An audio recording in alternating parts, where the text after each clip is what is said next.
시간에도 하나님의 은혜가 넘치기를 주님의 이름으로 부탁을 드립니다. 그동안은 이제 다니엘서를 계속해서 설교로 준비해서 말씀을 드렸는데요. 오늘은 16번째 시간입니다. 다니엘서 16번째. 다음 주면 대단원의 막을 내립니다. 7월까지 준비를 했습니다. 오늘 말씀은 앞서 말씀드린 내용과 조금 중복되는 게 있습니다. 특히 헬라 나라, 페르시아 나라와 헬라 제국의 역사에 대해서 앞에서 잠깐 언급을 해드렸는데 조금 중복되는 내용이 있을 겁니다. 오늘 이 11장 그리고 다음 주에 우리가 나눌 12장, 이것은 다니엘서의 결론 부분에 해당이 되는데요. 특별히 오늘 11장은 예언과 관련된 말씀입니다. 예언. 그래서 장차 되어질 일에 대해서 하나님이 가브리엘 천사를 통해서 다니엘에게 알려주는 그런 내용으로 구성이 되어 있습니다. 그런데 오늘 이 11장이 학자들 사이에 굉장히 논란이 많습니다. 그 논란이 많은 이유는 뭐냐면 예언이 틀려서가 아니라 너무너무 정확해서 이 말씀 그대로 이루어졌기 때문에 이거 혹시 역사를 다 알고 한 것이 아니냐, 다 지나간 다음에 기록을 해서 마치 먼저 기록한 것처럼 그렇게 책으로 글로 쓴 거 아니냐, 이렇게 주장하는 사람들이 종종 있습니다. 그걸 흔히 이제 신학적으로는 사후 예언이라 이렇게 말을 합니다. 일이 이루어진 다음에 마치 미리 알고 있었던 것처럼 쓴 예언이다, 그런 뜻입니다. 그러나 이것은 성경이라는 하나님의 말씀을 너무 이성적이고 합리적인 판단에 의해서만 바라보기 때문인 것이죠. 오늘 말씀 뿐만 아니라 하나님의 모든 말씀, 특별히 예언의 말씀은 반드시 그대로 이루어질 줄로 믿습니다. 할렐루야. 이런 믿음을 꼭 갖게 되기를 바랍니다. 오늘 말씀이 예언이라는 점을 좀 생각하면서 1절부터 우리가 오늘 9절까지만 읽었는데 이 내용을 중심으로 말씀을 드리도록 하겠습니다. 먼저 우리가 읽은 1절 말씀을 보면, 내가 또 메대 사람 다리오 원년에 일어나 그를 도와서 그를 강하게 한 일이 있었느니라. 여기서 내가라는 말은 가브리엘 천사를 가리키고 있습니다. 지금 가브리엘이 다니엘에게 하는 말이에요. 그가 메대 사람 다리오 원년에 그를 도왔던 적, 그리고 그를 강하게 했던 적이 있었다는 것이죠. 그럼 여기서 강하게 한 일이 무엇일까? 이 다리오 왕을 이 강하게 해서 바벨론 제국을 완전히 무너뜨리고 페르시아 제국을 세운 일을 가리키고 있습니다. 그러니까 이 말은 다시 말하자면 다리오 왕이 권세가 있어서 능력이 있어서 제국을 세운 것 같지만 실제로 그 배후에 그를 역사한 분은 바로 하나님이라는 것이죠. 그래서 2절 말씀을 보면, 이제 내가 참된 것을 내게 보이리라. 보라, 바사에서 또 새 왕들이 일어날 것이요 그 후에 넷째는 그들보다 심히 부유할 것이며 그가 또 부유함으로 강하여진 후에는 모든 사람을 충동하여 헬라 제국을 칠 것이며, 이렇게 말씀하고 있습니다. 여기서 바사라고 하는 것은 그동안 계속 말씀을 드렸지만 페르시아 왕국을 가리키고 있습니다. 그 페르시아 왕국에 3명의 왕이 일어날 것이라는 겁니다. 그 3명의 왕은 역사적으로 볼 때 고레스, 그리고 캄비세스, 그리고 오늘 본문에 나오는 다리오, 역사가들은 다리우스라고 읽습니다. 이 3명의 왕을 가리키고 있습니다. 그런데 그 3왕 뒤에 넷째가 또 일어날 것이라는 겁니다. 그 넷째는 그들보다도 심히 부유하고 또 강력할 것이다. 그래서 모든 사람을 충동하여서 어떤 일이든 자기 마음대로 행하게 될 거라는 겁니다. 그 일은 곧 헬라 제국, 그리스라고 하는 헬라 제국을 공격하는 것, 그들을 칠 거라, 이렇게 예언을 하고 있습니다. 그러면 이 넷째 왕이 누군가? 이 넷째 왕을 크세르크세스라 이렇게 부릅니다. 우리 성경에는 에스더서를 보면 아하수에로라고 하는 왕 이름이 나오죠. 이 아하수에로가 역사가들은 크세르크세스라 이렇게 부르고 있습니다. 혹시 여러분들 영화 300이라고 하는 영화가 있었는데 그 영화가 바로 이 크세르크세스가 그리스를 침략하는 그 내용을 배경으로 만들어진 영화입니다. 이 고대 역사가 중에 헤로도투스라고 하는 역사의 아버지가 있는데, 이 헤로도투스가 히스토리아라고 하는 역사라고 하는 책을 편찬했습니다. 그런데 그 책 내용에 보면 이 페르시아 왕이었던 크세르크세스가 그리스 제국, 그러니까 헬라 제국을 두 차례나 침공했다라고 기록하고 있습니다. 그러면 그 그리스 제국을, 그 바다 건너에 있는 그리스 제국을 왜 침략을 했는가? 자기 아버지, 선친이었던 오늘 본문에 나오는 다리오, 이 다리오가 먼저 1차로 침공을 했습니다. 그런데 마라톤이라고 하는 곳에서 큰 참패를 당하게 됩니다. 그리고 다 물러가게 됐는데, 그 전쟁에서 실패했던 이것을 복수하기 위해서, 거기에 대해서 그 원수를 갚기 위해서 다시 2번이나 침략을 했다라고 하는 것입니다. 그 첫 번째는 주전 480년에 소위 테르모필레라고 하는 곳에서 전투를 벌이게 되는데, 이 페르시아 왕국에서 출정한 군인 수만 해도 물론 역사가들에 의해서 다 다르긴 하지만 170만 명이나 되는 어마어마한 군대가 출정했다고 기록하고 있습니다. 하지만 그리스 제국 가운데 특별히 스파르타라고 하는 도시가 있었는데, 거기 정예군 300명에 의해서 실패로 끝나게 됩니다. 170만이 침략을 했는데 300명 때문에 실패하고 되돌아갔다는 것이죠. 너무너무 화가 난 크세르크세스가 또다시 같은 해에 이제는 바다를 통해서 침략을 해오는데, 그 해전을 가리켜서 그 유명한 살라미스 해전이라 이렇게 부릅니다. 그때도 역시 그리스의 영웅이었던 테미스토클레스라고 하는 아주 위대한 이 영웅이 있었는데, 그 사람에 의해서 또다시 참패를 하게 됩니다. 그 후에 이 페르시아 제국은 급격하게 국운이 기울게 되지요. 그래서 이번에는 반대로 그리스 제국에서 이 페르시아 제국을 침략하게 되는데, 그때 침략했던 사람이 누구냐면 20세의 젊은 청년 알렉산드로스라는 사람이었습니다. 우리가 흔히 영어식으로는 알렉산더 이렇게 부르지요. 그가 일으킨 제국이 바로 헬라 제국인 것입니다. 그래서 오늘 3절 말씀을 보면 장차 한 능력 있는 왕이 일어나서 큰 권세로 다스리며 자기 마음대로 행하리라, 이렇게 말하고 있습니다. 여기서 장차 한 능력 있는 왕, 이 사람이 바로 방금 말씀드린 헬라 제국을 세운 알렉산더를 가리키고 있습니다. 이 알렉산더라고 하는 이 젊은이, 이 위대한 왕인데요, 이 사람은 굉장히 많은 별명을 갖고 있습니다. 몇 가지 좀 소개를 해드리자면, 첫 번째는 바실레우스 이렇게 부르기도 합니다. 바실레우스란 말은 그냥 헬라어로 왕이다, 그런 뜻입니다. 두 번째로는 헤게몬이라고 부릅니다. 헤게몬이란 말은 전 나라를 지배하게 된 패권자라, 이런 뜻입니다. 우리가 보통 어떤 힘을 가지고 지배한 그런 경우를 가리켜서 헤게몬이라 이렇게 말을 하지 않습니까? 그것과 관련된 단어입니다. 그 다음에 또 샤한샤라고 부르기도 하는데요, 이 샤한샤란 말은 왕 중에 왕이다, 이런 뜻이고요. 급기야 나중에는 자기를 뭐라고 불리기 시작했냐면 퀴리오스 이렇게 부르기 시작했습니다. 퀴리오스란 말은 주님, 이런 뜻이죠. 우리가 예수님을 퀴리오스라고 부르지요.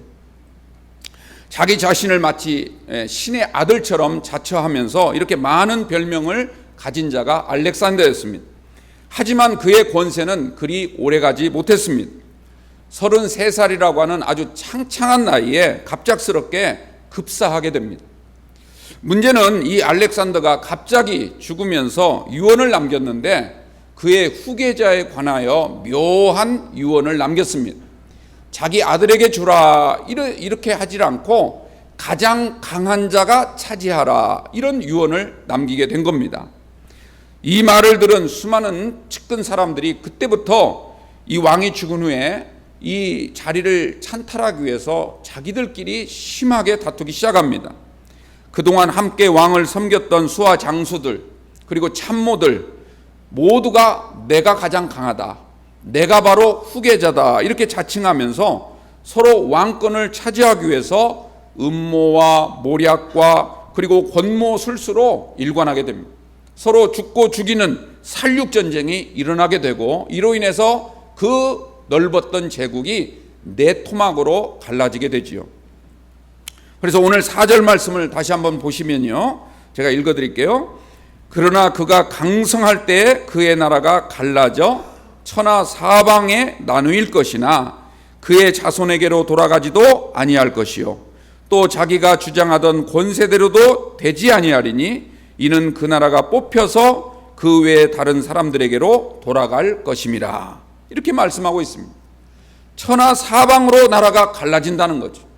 사방이란 말이 물론 우리가 흔히 쓰는 그런 단어이긴 하지만 네 토막으로 갈라진다, 이걸 암시해 주는 말입니다. 그리고 그의 자손에게로 돌아가지 아니하고 다른 사람에게로 돌아갈 것이라는 거죠. 자기 아들이 차지하는 것이 아니라 엉뚱한 다른 사람이 결국 그 후계의 자리를 차지하게 될 거라는 그런 이야기였습니다. 실제로 알렉산더에게는요 2명의 아들이 있었다고 해요. 첩에서 낳은 아들들 2명이 있었는데 이들도 이 정권 다툼에 참여했다가 결국은 무참히 살해를 당했다고 합니다. 그래서 그 신하들이 나중에 이 4개의 나라를 각자 이제 나누어서 차지하게 되는데, 이건 앞서 말씀을 한번 드린 것처럼 이 그리스, 지금의 그리스 나라죠. 그때는 이제 마케도니아라 이렇게 불렀는데 이곳을 차지한 신하는 카산드로스라고 하는 사람이었습니다. 그 다음에 소아시아 지역, 지금의 터키 지역이죠. 그것을 그때는 아나톨리아라 이렇게 불렀는데요. 여기는 리시마쿠스라고 하는 신하가 차지하게 됩니다. 여기까지는 그냥 그만한데요. 이제 그 다음에 말은 두 나라가 아주 중요한 나라예요. 그 다음에 이 시리아 지역, 지금의 시리아와 이제 이 요르단 지역을 가리키고 있는데요. 이 시리아 지역을 차지한 그 신하가 누구였냐면 셀루코스라고 하는 사람이었습니다. 아주 강력한 사람이었습니다. 그리고 지금의 이집트, 애굽 나라를 차지한 신하는 프톨레미아 이렇게 불렀습니다.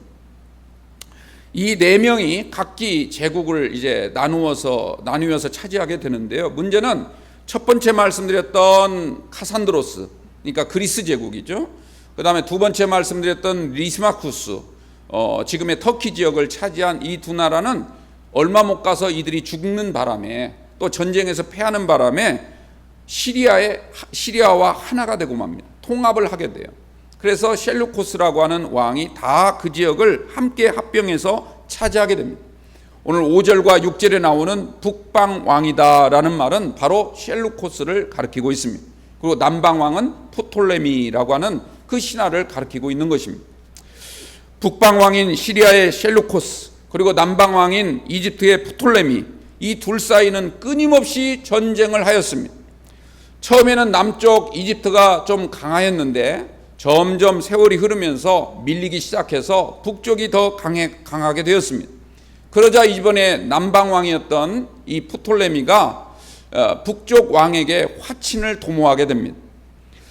자신의 딸인 이집트 공주를 북방 왕에게 시집 보내서 화친하자 이렇게 청한 것이죠. 소위 우리가 흔히 말하는 정략 결혼을 시도했다는 겁니다. 그게 5절과 6절에 기록되어 있습니다. 남방왕은 강할 것이나 그 군주들 중 하나는 그보다 강하여 권세를 떨치리니 그 권세가 심히 클 것이요 몇 해 후에 그들이 서로 단합하리니 곧 남방왕의 딸이 북방왕에게 가서 화친하리라. 그런데 어떻게 됐습니까? 그 다음 말씀 보면 그러나 그 공주의 힘이 쇠하고 그 왕은 서지도 못하며 권세가 없어질 뿐 아니라 그 공주와 그를 데리고 온 자와 그를 낳은 자와 그때 도와주던 자가 다 버림을 당하리라.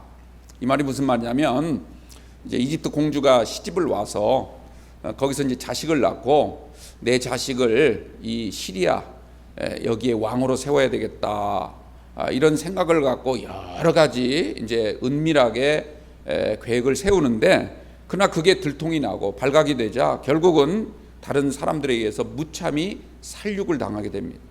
공주가 죽게 되고 또 공주가 낳았던 아들들도 다 죽임을 당하고, 그러니까 자기 아들을 왕으로 세우려 했다 모든 측근 사람들이 다 그 정쟁에 휘말려서 죽임을 당하는 그 이야기를 지금 말하고 있는 것입니다. 그러자 어떻게 됐습니까? 그 딸의 죽음의 소식을 들은 이집트 왕 프톨레미가 너무너무 분한 나머지 이제는 북방 나라를 침략했다라고 하는 말이 7절에서 9절 말씀입니다.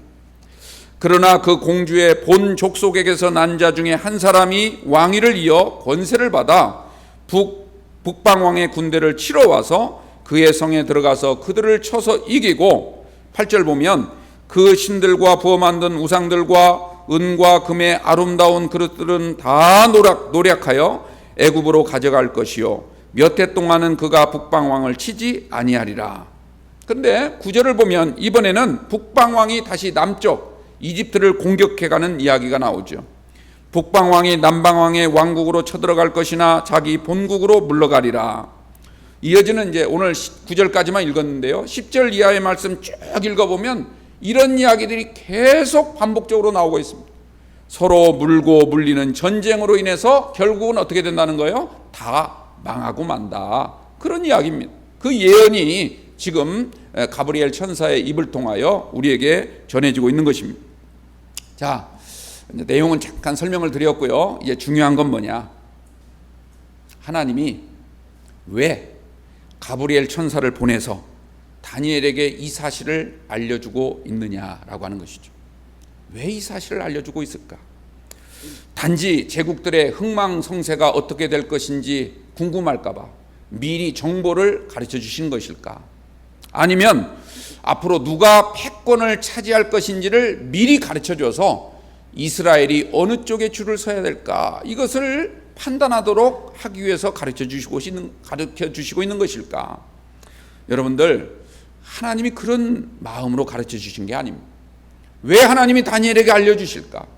이것은 이러한 사건의 배후에 누가 계시는가, 이런 역사를 통해서 우리가 깨달아야 될 하나님의 뜻이 무엇인가, 모든 세계의 역사 경영을 누가 하고 계시고 거기에서 믿음의 사람들은 어떻게 대처를 하고 어떻게 믿음을 지켜야 할 것인가, 이런 역사의 흘러감 속에서 우리가 들어야 할 말씀은 무엇이고 그 말씀에서 깨달아야 될 하나님의 뜻은 무엇일까, 이것을 일깨워주기 위함인 줄로 믿습니다. 오늘 우리가 이 말씀을 읽을 때 이런 의미를 가지고 이런 생각을 갖고 우리가 말씀을 들어야 되는 거예요. 그래야 오늘 이 시대 이런 상황 속에서 들려지는 하나님의 말씀이 무슨 뜻이고 하나님의 그런 뜻 가운데 우리가 어떻게 믿음을 지키며 살아가야 될 것인가, 이것을 판단하게 될 줄로 믿습니다. 특별히 하나님을 믿는 그리스도인들은요, 세상을 어떻게 이해하고 어떻게 바라봐야 하는가, 소위 세계관에 대해서 뿐만 아니라 그리스도인들은 세상을 살아갈 때 어떤 것에 더 의미를 두고 그것을 선택해야 할까, 가치관에 대해서 뿐만 아니라 이 땅의 모든 나라들, 특별히 권세를 잡는 통치자들, 이들이 이끌어가는 역사를 우리가 어떻게 판단하고 대처해야 할까, 이걸 역사관이라 이렇게 부르지 않습니까? 여러분들 오늘서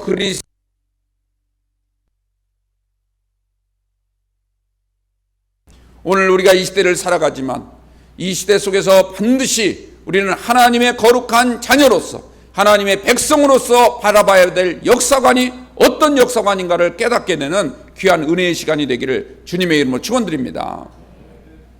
첫 번째로요, 여러분들 세계 역사, 특별히 권력자들에 의해 이루어지는 역사는 흥망성쇠를 반복할 뿐이라는 겁니다. 그 이상도 그 이하도 아닌 것입니다. 어느 나라나 처음에 나라를 세울 때는 강력한 힘으로 정복하고 사람들을 지배합니다. 물론 그 사람이 자기 백성들에게 얼마나 어떻게 행하느냐, 어떻게 지배를 행하느냐에 따라서 그 사람이 선한지 악한지 후대 역사가들의 관점에 따라 그 정도의 차이는 있겠지만, 그러나 이 세상 어떤 나라도 아무리 강력한 제국이라 할지라도 끝까지 지속될 수는 없다는 겁니다. 반드시 망하게 된다는 것이죠. 절대로 영원하지 않다는 겁니다. 어떤 권세도 절대 영원하지 않습니다. 어떤 정부도 함부로 까불어서는 안 됩니다. 하나님의 권세 앞에 무릎을 꿇는 사람이 그 사람이 진정한 하나님의 종인 줄로 믿습니다. 아무리 강력한 제국도 끝까지 계속될 수 없다는 사실을 알게 될 때 국민 앞에 겸손하게 되고 모든 정치를 정말 바르게 행하는 그런 정치가가 될 줄로 믿습니다. 절대 영원하지 않는 거예요. 더 강력한 나라에 의해서 침략을 당하게 되고 무너지고 마는 게 세상 역사인 것입니다. 그렇기 때문에 세상 역사는요, 서로 죽이고 서로 빼앗고 또다시 빼앗긴 것을 찾기 위해서 복수하고 이런 일이 반복될 수밖에 없음을 이 예언을 통해서 오늘 우리에게 말씀하고 있습니다. 세상 역사는 음모와 배신과 권모술수가 난무하는 것이 바로 인간의 역사의 가장 기본적인 것입니다. 절대로 믿을 수도 없고 믿어서도 안 되고 따라서 여기에 의지해서는 안 되는 줄로 믿습니다. 세상을 따라가는 사람처럼 미련한 사람이 없는 거예요. 세상을 쫓아가는 그리스도인들처럼 가장 어리석은 게 없는 거예요. 중요한 것은 여러분들 이 세상 역사를 주관하시는 분은 바로 하나님이라는 사실이에요. 이것을 우리가 반드시 깨달아야 될 줄로 믿습니다. 가브리엘이 이 사실을 다니엘에게 지금 말씀하고 있는 겁니다. 그러므로 앞으로 장차 어떻게 될까 여기에 궁금하기보다는 오늘 내가 어떻게 해야 될까, 오늘 이러한 상황 속에서 앞으로 전개될 이런 앞으로의 장차의 일 가운데 내가 과연 하나님 앞에서 어떻게 살아야 되고 어떻게 서야 할까, 이것을 우리가 근심해야 될 줄로 믿습니다. 여러분들 대개 요한계시록 말씀을 자꾸 어렵게 생각하는데요, 물론 어렵죠. 굉장히 상징적인 단어, 우리가 알 수 없는 그런 미묘한, 그래서 해석하기에 따라서 이렇게도 저렇게도 해석될 수 있는 개연성들이 많은 책이 요한계시록입니다. 그런데 그 책은요, 장차 몇천 년 후에 이 나라가 어떻게 되고 이 세계가 어떻게 될 것이고 언제 몇 날 몇 시에 예수님이 오게 될 것이라고 하는 그 말씀보다는, 그 메시지보다는, 그렇기 때문에 오늘 내가 어떻게 살아야 될까, 어떻게 내가 하나님을 믿고 어떻게 내가 교회를 위하여 죽도록 충성해야 될까, 이것을 생각하며 그 말씀을 대할 때 하나님의 은혜가 우리 가운데 역사할 줄로 믿습니다. 코로나19라고 하는 이 지금 난무하는 세상 속에서, 이러한 정말 어려운 세상 속에서 우리 믿음의 사람들은 어떻게 믿음을 지켜야 되고 어떻게 우리가 이 어려운 난국을 승리할 수 있도록 기도로 말씀으로 무장해야 될까, 이것을 더욱더 생각할 수 있는 지혜로운 성도가 되시기를 바랍니다. 그걸 어떻게 알 수 있습니까? 성경을 보면 아는 거예요. 성경을. 그래서 오늘 읽진 않았지만요, 앞에 10장 21절 바로 앞절이니까 한번 보세요. 거기 마지막 부분 보면 뭐라고 말하냐면, 이것도 역시 가브리엘 천사가 말하는 겁니다. 오직 내가 먼저 진리의 글에 기록된 것으로 내게 보이리라. 새로운 게 없다는 거예요. 이미 하나님이 기록한 진리의 글, 성경 말씀이죠. 이 하나님의 말씀, 이것을 제대로 볼 줄 아는 것, 이것을 제대로 깨달을 줄 아는 것, 이것을 우리 신비에 새길 줄 아는 사람, 이런 사람이 여러분들 참된 신앙인이고 이게 바로 믿음이라는 겁니다. 이 믿음을 꼭 갖게 되기를 바랍니다. 근데 여러분들 왜 진리의 글이라고 이렇게 말씀할까요? 하나님은 그동안 입술의 말을 통해서 수없이 많이 외쳤습니다. 당신의 종들을 세우시고 예언의 말씀을 주시고 그걸 외치도록 하시고 해서 수없이 하나님의 뜻을 전달하였는데, 그럼에도 불구하고 이스라엘 백성들이 변화되지 않는 것. 그래서 이번에는 글을 써서 진리의 글로 그들에게 보여줬다는 것. 여기에는 굉장히 중요한 의미가 있습니다. 사람의 입술을 통하여 고백되는 말도 중요하지만, 그러나 글을 써서 우리에게 남겨줬다, 이 말에는 몇 가지 의미가 담겨 있습니다. 그 첫째는 뭐냐면, 여러분들 입술의 말과 글로 적는 기록과 다른 점이 뭡니까? 그것은 시공을 초월한다는 거예요. 시공을 초월하는 능력이 있다는 거죠. 여기서 제가 설교를 하고 있는데 아무리 크게 외쳐도요, 미국에 있는 사람은 들을 수가 없어요. 그죠? 미국에 있는 사람은 들을 수가 없어요. 소리에는 한계가 있어요. 퍼져나가는 한계가. 저 밖에서도 못 들어요. 왜냐하면 공간에 한계가 있기 때문에 그런 거죠. 그 다음에 또 같은 이 자리에 계시더라도 내일 오면 못 들어요. 지금 이 시간에 여기 계신 분만 듣는 줄로 믿습니다. 왜냐하면 시간의 한계가 있기 때문에 그래요. 그런데 글로 쓴 하나님의 말씀은 시공을 초월합니다. 내일도 볼 수 있고 100년 후도 볼 수 있고, 이 글을 읽기만 하면 하나님의 뜻을 깨닫게 될 줄로 믿습니다. 한국에서도, 미국에서도, 저 아프리카에서도, 저 산골짜기에서도, 그 글이 전달만 된다면 하나님의 뜻을 알게 될 줄로 믿습니다. 이게 글말로 기록된 힘인 거예요. 성경은 바로 진리의 글인 줄로 믿습니다. 몇천 년 전에 쓰여졌는 그 시점을 깨닫는 게 중요한 게 아니에요. 그건 학자들이 하는 몫이에요. 오늘 우리는 이 말씀을 오늘 나에게 주시는 하나님의 말씀으로 믿고 이 말씀 안에 담긴 하나님의 뜻, 하나님의 메시지가 무엇이고 나로 하여금 어떻게 변화되기를 원하시는지를 생각하며 이 말씀을 듣는 자가 축복된 자인 줄로 믿습니다. 그 다음에 또 하나요. 우리가 글말로 기록된다는 건 같은 의미인데 영원성을 말하고 있는 거예요. 하나님의 말씀은 영원하시다. 한번 기록되면 고칠 수가 없죠. 바꿀 수가 없죠. 그것을 사라지게 할 수가 없습니다. 그러므로 나중에 후대에 사는 사람들은 이 말씀이 맞는지 틀리는지를 나중에 정확히 판단할 수 있죠. 그런데 하나님의 말씀은 그런 위험성을 안고도 우리에게 글말로 전해주신 줄로 믿습니다. 맞나 한번 확인해봐라 이 말이죠. 하나님의 말씀은 그런 점에서 영원한 겁니다.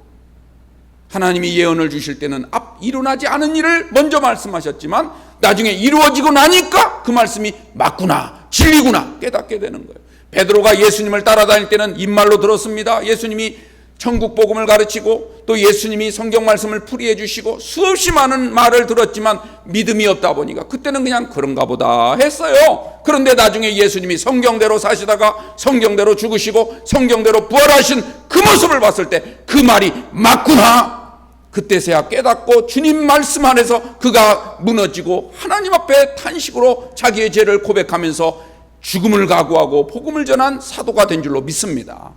오늘 우리가 이 하나님의 말씀에 대한 영원성을 깨달아야 되는 거예요. 하나님의 말씀은 불변하다, 정확하다, 믿음의 말씀이다. 뿐만 아닙니다. 여러분들, 글말로 적혀 있다는 것은 무슨 의미를 가지고 있을까요? 우리에게 끊임없는 능력을 주십니다. 그러므로 우리가 행해야 된다는 것. 이 하나님의 말씀을 붙잡고 사는 자만이 복된 사람이라고 하는 것. 죄인들의 길에 서지 아니하고 악인들의 꾀를 따르지 아니하고 오만한 자들과 함께 어울리지 아니하며 오직 하나님을 따라서 율법의 말씀을 사랑하며 기뻐하며 그 말씀대로 묵상하고 행하는 자, 이런 사람이 복되다라고 하는 증거를 이 성경 말씀은 우리에게 끊임없이 가르쳐 주시고 성령의 도움을 우리가 청하여 우리의 힘으로 할 수 없사오니 주의 능력으로 감당할 수 있도록 도와주옵소서. 그 모든 기도의 맥락이 바로 말씀 가운데서 나오는 줄로 믿습니다. 그러므로 여러분들, 말씀을 사랑하십시오. 말씀을 더욱더 가까이 하십시오. 말씀을 의지하십시오. 그리고 그 말씀대로 행하십시오. 반드시 하나님이 진리의 길에 기록된 대로 행해 주실 줄로 믿습니다. 그러므로 여러분들, 지난날 모든 인간의 역사, 과거 역사는요, 성경 말씀이 곧 하나님의 말씀을 증거해 주는 거에 불과한 거예요. 세상 역사의 주관자는 사람이 아니라 하나님이심을 증명해 주고 있습니다. 또 지금도 여전히 하나님은 이 세계를 통치하시고 직접 경영하고 계심을 보여주는 줄로 믿습니다. 세상 역사는 어떻게 기록됩니까? 세상 역사는요, 어떤 사건이 일어나잖아요. 어떤 팩트가 있잖아요. 어떤 사실 또는 어떤 사건, 이벤트가 일어난단 말이에요. 그러면 그것을 그냥 바로 기록하는 것이 아니라 이제 세월이 좀 흐르겠죠. 그런 다음에 그걸 이게 특별하기 때문에 기록하려고 했던 어떤 사람이 거기에 대한 자료를 다 수집을 하게 됩니다. 자료들을. 그런데 이제 그걸 그대로 적는 게 아니라, 사실대로 적는 게 아니라, 사실은 그 역사가가 어떤 관점, 그걸 역사관이라고 하죠. 어떤 관점을 가지고 그 관점을 가진 거에 기초로 이제 기술을 하게 됩니다. 그런 다음에 많은 학자들이 검증을 하게 돼요. 정말 바르게 기록하고 있는가, 아니면 왜곡해서 기록했는가, 이걸 막 따지게 되죠. 그래서 이런 검증과 평가가 이루어진 다음에 이제 글을 써서 책으로 편찬되게 됩니다. 이걸 우리가 소위 역사라 이렇게 부르는 겁니다. 역사가 맞는 게 아니에요. 자기의 개인 주관적인 해석이 들어가는 게 역사인 거죠. 그러나 여러분들, 하나님의 역사, 성경 역사는 어떻게 됩니까? 어떤 역사적 사건이 일어나기 전에 하나님이 당신의 종에게 계시를 해주시는 거예요. 뭐 꿈으로든 환상으로든 어떤 방법으로든 계시를 해주시죠. 그래서 그 계시를 받은 자가 글로 기록을 하게 됩니다. 그러나 여러분들, 이때는 전혀 이루어질 것 같지 않은 불가능한 일처럼 보여져요. 그래서 처음에는 이게 숨겨지기 보통 일수입니다. 그런데 때가 되면 반드시 이루어지는 것이죠. 하나님의 역사는 한치의 오차 없이 반드시 실현될 줄로 믿습니다. 이걸 우리가 믿어야 돼요. 하나님의 역사.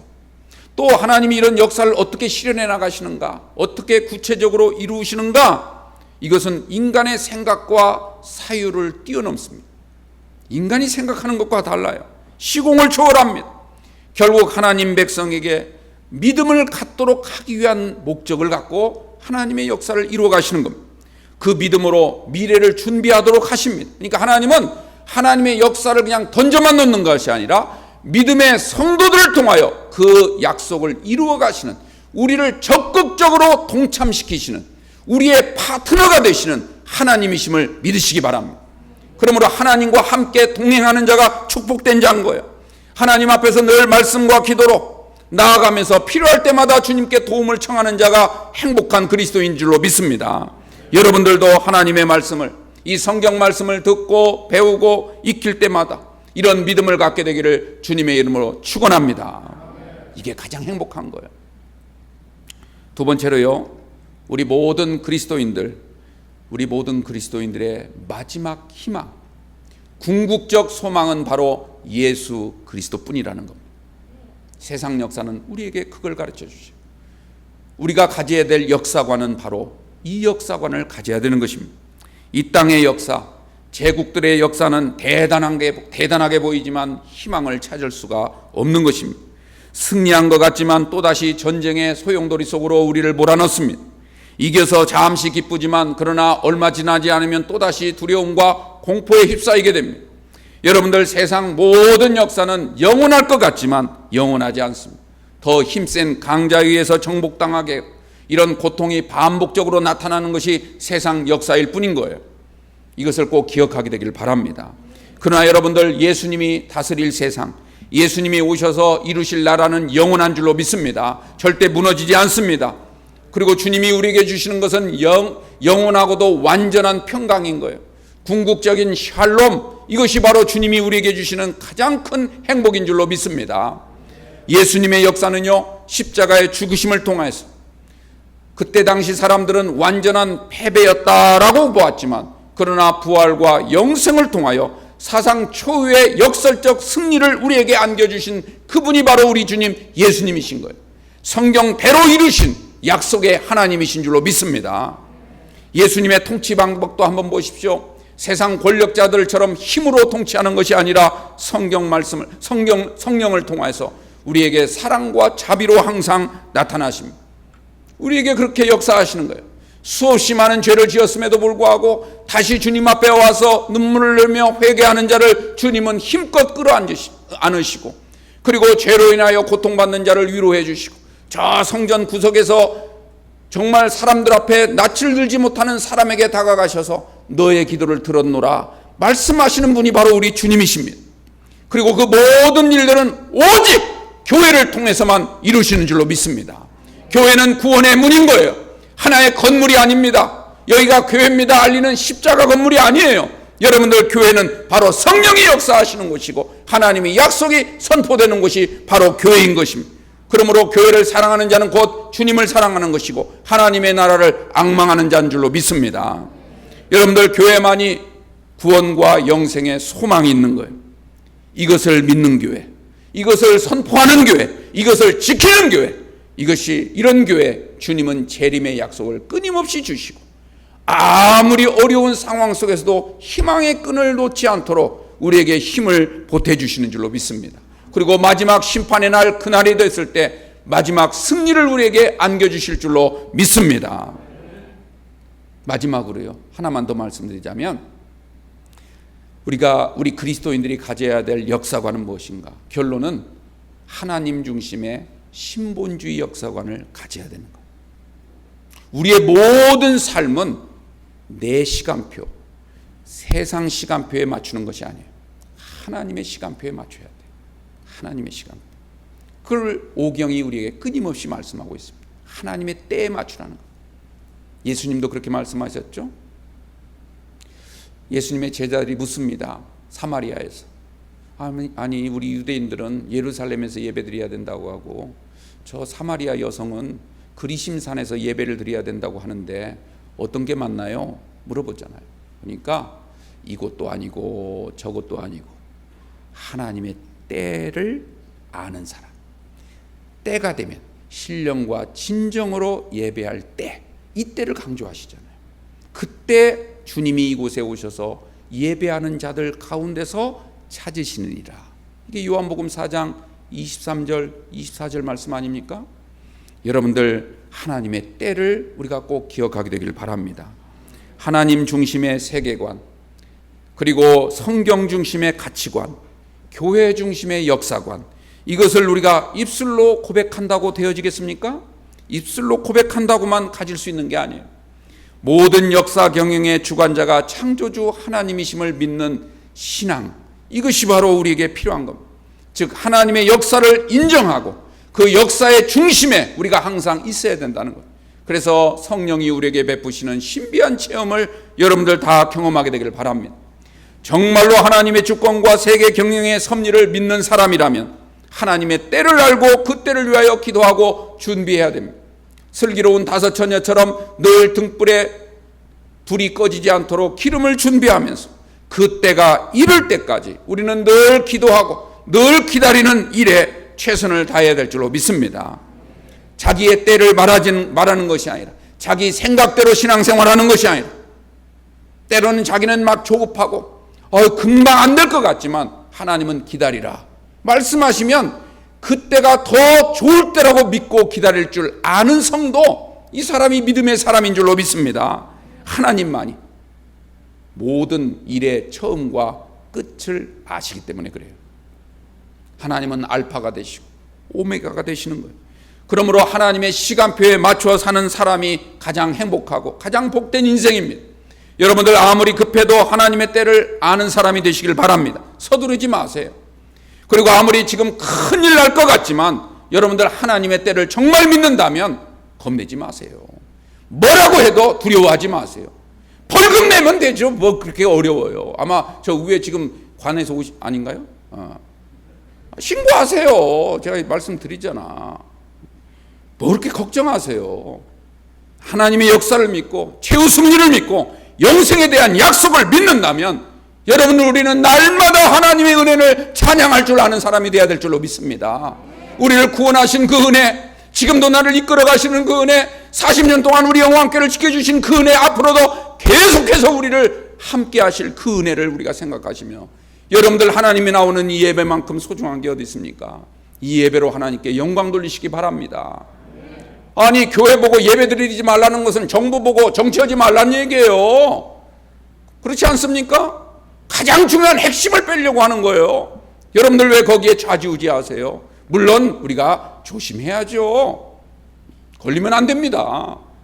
그러나 여러분들 딴 데서 많이 조심하세요. 괜히 클럽 같은 데 가지 마시고 더우면 산에 가시지 뭐하러 탁구장을 가요. 여러분들 우리가 하나님 앞에 나와서 기도하세요. 어려워도 주님을 찾으세요. 주님의 때가 반드시 임할 줄로 믿습니다. 사랑하는 성도 여러분, 정말 하나님을 믿으십니까? 정말 하나님을 사랑하십니까? 정말 예수님이 나를 구원해 주신 사실을 믿으십니까? 여러분들 믿는다면 믿음의 증거가 나와야 됩니다. 세상 역사를 의지하지 마시고 하나님의 역사를 의지하십시오. 하나님의 때를 기다리십시오. 그 역사관 속에서 사는 성도가 되시기 바랍니다. 세상 시간표가 아니라 하나님의 시간표, 하나님이 정하신 때를 가장 소중히 여기고 그 믿음으로 하나님 앞에서 신앙생활하는 성도들에게 하나님은 끊임없이 오늘도 말씀해 주시고 다니엘에게 가브리엘 천사를 보낸 것처럼 미가엘을 통하여 세상을 이기게 하신 것처럼 우리를 도우실 줄로 믿습니다. 그 은혜로 승리하시는 우리 모든 성도님들 되시기를 주님의 이름으로 축원드립니다. 네, 기도하겠습니다.